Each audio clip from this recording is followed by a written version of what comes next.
Euradio présente Fréquence Europe, une chronique européenne réalisée par Radio Judaïka et le Centre Europe Direct de Strasbourg.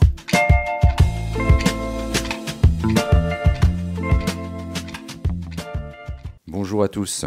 Cela fait désormais un peu plus de 3 ans que le Royaume-Uni est sorti de l'Union européenne. Ces 3 années ont été marquées par plusieurs accros, notamment avec l'épineuse question de la frontière nord-irlandaise ou encore le dossier de la pêche. Il y a des domaines comme la culture ou l'éducation qui n'ont pas fait la une des journaux et qui ont pourtant eux aussi été impactés par le Brexit. Laurence Farrand, députée européenne et coordinatrice pour son groupe Renew de la commission culture, éducation, jeunesse et sport au Parlement européen, s'est rendue récemment à Londres afin d'échanger avec des personnalités du monde culturel et de la société éducative britannique. Elle nous livre ses premières observations. Le choix du gouvernement britannique a été de couper tous les programmes de l'Union européenne et, a fortiori, quelque chose d'emblématique était Erasmus+, et aussi, par la fermeture des frontières et du marché unique, la circulation qui est l'alpha et l'oméga de la création culturelle, puisque les industries culturelles, c'est la deuxième industrie du Royaume britannique après la finance, donc c'est leurs deux secteurs prioritaires et leurs 2 industries qu'ils ont mises à bas avec le Brexit. Aujourd'hui, il y a d'un côté les artistes confirmés, il y a une tournée de Dépêche Mode en ce moment. Je pense pas que Dépêche Mode ait des vrais problèmes pour circuler, remplir les stades, parce qu'ils ont des staffs pour s'occuper de tout ça.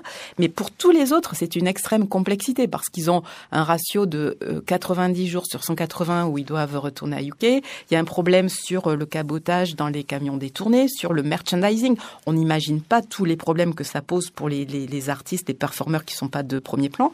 Et puis, quelque chose qui m'a été révélé par un compositeur qui s'appelle Howard Goodall, qui, pour la petite histoire, a composé le thème de Mr Bean, qui dit « C'est terrible pour les jeunes artistes, parce que vous êtes chanteur d'opéra, vous voulez partir 3 mois ou 4 mois ou 6 mois en résidence dans un opéra de Berlin ou autre, vous ne pouvez pas, parce que il y a tellement de contraintes administratives qu'on vous dit « Attends, c'est plus simple de prendre un autre jeune d'un pays de l'Union européenne. » Donc voilà, c'est des carrières qui se ferment, c'est des expériences humaines qui sont terribles. Alors que les derniers partenariats Erasmus+ se finissent ce mois de mai, le Royaume-Uni met en place son propre programme d'échange. Laurence Farrand constate déjà que l'état d'esprit n'est pas du tout le même. Le Royaume-Uni a mis en place son programme qui s'appelle Turing, mais alors on voit l'état d'esprit, c'est que il ne va que dans un sens. On peut envoyer les étudiants britanniques dans d'autres pays, mais on n'accueille pas. Vous voyez, donc c'est déjà une façon de voir le monde qui est quand même très différente, je trouve, de leur philosophie. Et puis ce dont je me suis rendu compte, c'est que en allant, j'ai vu surtout des universités, des professeurs qui disent que, en fait, les universités britanniques ont besoin de l'apport des étudiants étrangers pour des raisons financières. Donc les Européens aujourd'hui ne peuvent plus bénéficier des tarifs des domestiques. Donc les universités sont devenues inaccessible, c'est autour de 20, 25 000, 30 000 livres l'année. C'est extrêmement cher. Alors, ils ont des universités très réputées, mais c'est des tarifs prohibitifs. Donc, ils accueillent des flux d'étudiants qui viennent majoritairement d'Inde et de Chine. Alors, on imagine que c'est quand même dans les classes les plus élevées et que ça change complètement l'ambiance, la nature de leurs universités parce qu'il n'y a plus de diversité. C'est des cultures extrêmement différentes. On peut se poser la question de la souveraineté quand on a une majorité d'étudiants chinois entre ses rangs. Voilà, tout ça pose beaucoup de problèmes. Donc, il y a des raisons d'attachement aux relations avec l'Union européenne qui sont si naturelles.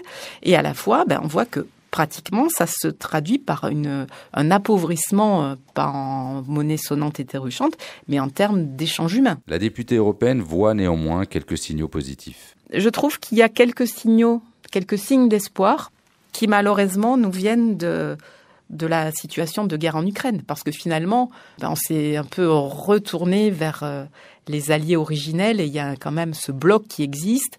On a vu aussi la détente opérée par Rishi Sunak qui est venu rencontrer des grands dirigeants, dont bien sûr Emmanuel Macron. Mais on voit qu'il y a des signes. Et puis, dernière opportunité, l'Écosse, le Pays de Galles, l'Irlande, qui sont quand même très ouverts et qui étaient contre le Brexit et qui font des appels du pied très forts. Et nous allons partir avec une délégation du Parlement européen en Écosse très prochainement.